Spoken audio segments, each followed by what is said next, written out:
was born.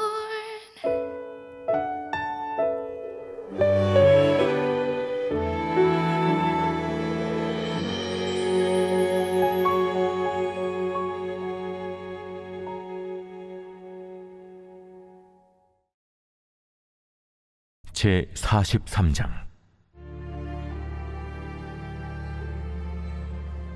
예레미야가 모든 백성에게 그들의 하나님 여호와의 말씀, 곧 그들의 하나님 여호와께서 자기를 보내사 그들에게 이르신 이 모든 말씀을 말하기를 마치니, 호사야의 아들 아사랴와 가레의 아들 요하난과 모든 오만한 자가 예레미야에게 말하기를, 내가 거짓을 말하는도다. 우리 하나님 여호와께서 너희는 애굽에서 살려고 그리로 가지 말라고 너를 보내어 말하게 하지 아니하셨느니라. 이는 네리야의 아들 바룩이 너를 부추겼어 우리를 대적하여 갈대아 사람의 손에 넘겨 죽이며 바벨론으로 붙잡아 가게 하려 함이라. 이에 가레야의 아들 요하난과 모든 군치위관과 모든 백성이 유다 땅에 살라 하시는 여호와의 목소리를 순종하지 아니하고, 가레야의 아들 요하난과 모든 군치위관이 유다의 남은 자, 곧 쫓겨났던 여러 나라 가운데에서 유다 땅에 살려 하여 돌아온 자, 곧 남자와 여자와 유아와 왕의 딸들과 사령관 누부사라단이 사반의 손자 아히감의 아들 그들에게 맡겨둔 모든 사람과 선지자 예레미야와 네리야의 아들 바룩을 거느리고 애굽 땅에 들어가 다바네스에 이르렀으니, 그들이 여호와의 목소리를 순종하지 아니함이로라. 다바네스에서 여호와의 말씀이 예레미야에게 임하여 이르시되, 너는 유다 사람의 눈앞에서 내 손으로 큰 돌 여러 개를 가져다가 다바네스에 있는 바로의 궁전 대문의 벽돌로 쌓은 축대에 진흙으로 감추라.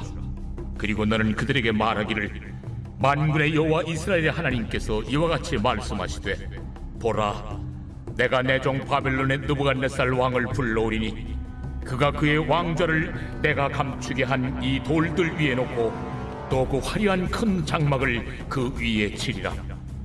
그가 와서 애굽 땅을 치고 죽일 자는 죽이고 사로잡을 자는 사로잡고 칼로 칠 자는 칼로 칠 것이라.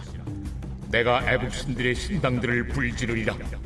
느부갓네살이 그들을 불사르며 그들을 사로잡을 것이요, 목자가 그의 몸에 옷을 두름같이 애굽 땅을 자기 몸에 두르고 평안히 그곳을 떠날 것이며, 그가 또 애굽 땅 베세메스의 석상들을 깨뜨리고 애굽 신들의 신당들을 불사르리라 하셨다 할지니라.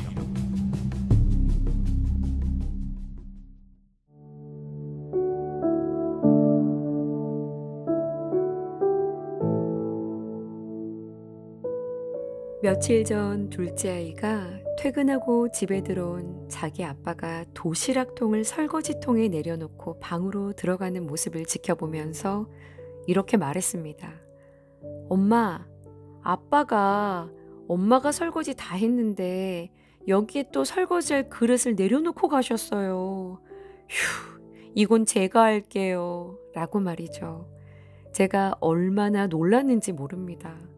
너무 분주하고 할 일은 많은데 해도 끝이 나지 않는 집안의 일들을 가족들이 돕지 않는다고, 다들 정말 너무한다고 진심으로 푸념하는 제 모습을 가만히 지켜보고 있었던 겁니다.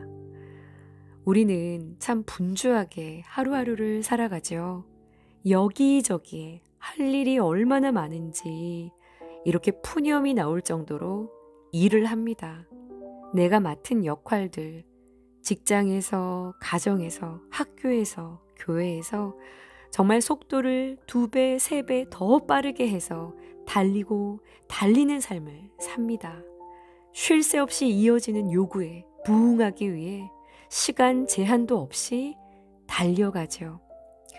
그런데 기독교 영성가들은요, 하나같이 이 분주함, 이 바쁜 삶이 영혼에 있어서 진정한 적수라고 이야기합니다.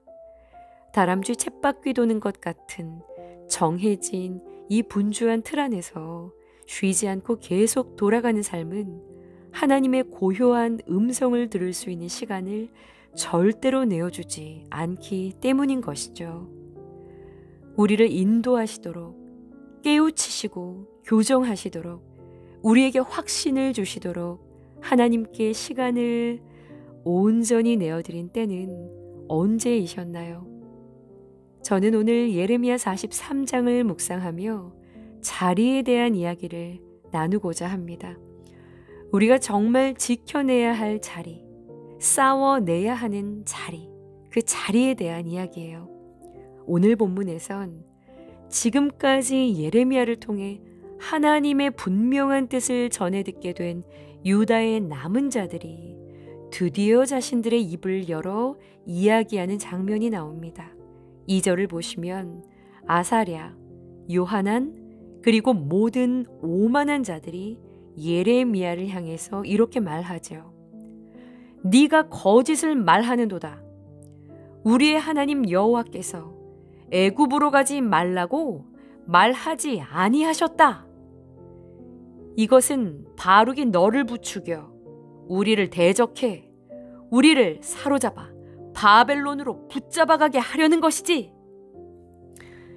열심히 열정적으로 이 남은 자들을 돌보고 살리고자 하는 마음이 얼마나 귀했었는데요. 바른 길로 인도하려고 이스마엘에게서 빼내온 것 아니었습니까? 우리 하나님 여호와께서 라는 호칭을 사용할 정도로 여호와 하나님의 신앙에 대한 열정이 있었던 것인데요.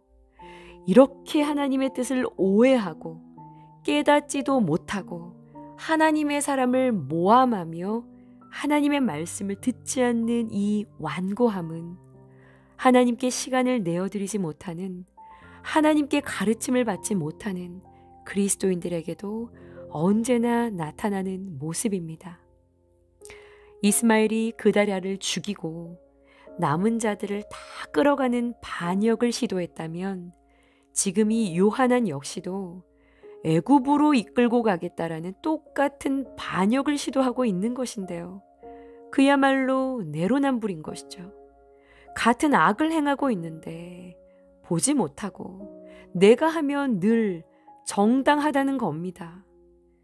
결국 두 번째 단락을 보시면 요하난과 모든 군 지휘관과 모든 백성들은요, 눌러 앉아 살아야 할 은혜의 땅을 떠나 7절에 애굽 땅으로 기어코 들어가고야 맙니다. 유다 땅에서 살기 위해서 돌아온 자들, 또 남은 자들, 예레미야와 바룩까지 다 데리고요, 애굽으로 들어간 것이죠. 하나님은 예레미야에게 9절에 유다 사람들 눈 앞에서 큰 돌 여러 개를 가져다가 애굽 왕 바로의 궁전 앞에 이 벽돌로 쌓은 축대 아래에 이 돌들을 감추어 두라고 말씀하세요. 예레미야의 독특한 행동을 본 남은 자들은 도대체 예레미야가 뭘 하고 있는 건지 이해가 안 되었겠죠. 하나님은 결국 당신이 말씀하신 대로 따르지 않고 또다시 불순종하는 이 남은 자들이 이들이 피해 들어온 이 애굽 땅을, 이 땅에 있는 모든 애굽의 신들을, 우상들을 다 무너뜨리실 것이라고, 이 당신의 변하지 않을 뜻을 예레미야에게 행동으로 보여주라고 하셨던 것입니다. 내가 살기 위해 있어야 하는 자리는요, 애굽처럼 먹여주고 살게 해줄 것 같은 이 만몬의 날개 아래가 아닙니다. 정말 내가 살기 위해서 지켜내야 하는 자리는요, 하나님께로부터 인도하심을 받을 수 있도록 하나님의 음성을 듣는, 하나님 앞에서는 고요한 자리인 줄 믿습니다. 쓰다 남은 시간이 아니라, 내버릴 시간도 아니라, 어쩌다 우연히 생겨난 시간도 아니라, 질적인 만남을 이룰 수 있는 구별하여 떼어낸 그 시간을 먼저 하나님께 내어드리기를 싸워낼 수 있는 우리 모두가 되기를 원합니다. 서두르지 않고 방해받지 않는, 오롯이 하나님께만 내어드린 둘만의 그 시간을 통해서 하나님의 말씀이 여러분의 내면에 담기고 하나님의 음성이 여러분의 마음 가운데 들려지며 여러분들의 심령이 날마다 순간마다 살아날 것입니다. 우리가 지켜내야 하는 자리인 줄 믿습니다. 기도하시겠습니다. 너희가 돌아와 조용히 있으면 구원을 얻을 것이요 잠잠하고 신뢰하면 힘을 얻을 것이니 나의 열심과 열정으로 달려가 머무르려 하는 애굽에서의 안락한 삶은 결코 우리를 살게 할 수 없음을 압니다. 그러나 상황에 연약해지는 우리를 불쌍히 여겨주시고 삶의 속도를, 방향을 다시 주님께로 온전히 향할 수 있도록 구별된 자리를 내어드리는 싸움에 승리하게 하여 주옵소서. 주의 음성이 분명히 들리기까지 자리를 지켜내는 우리들이 되게 하여 주옵소서. 예수님의 이름으로 기도합니다. 아멘.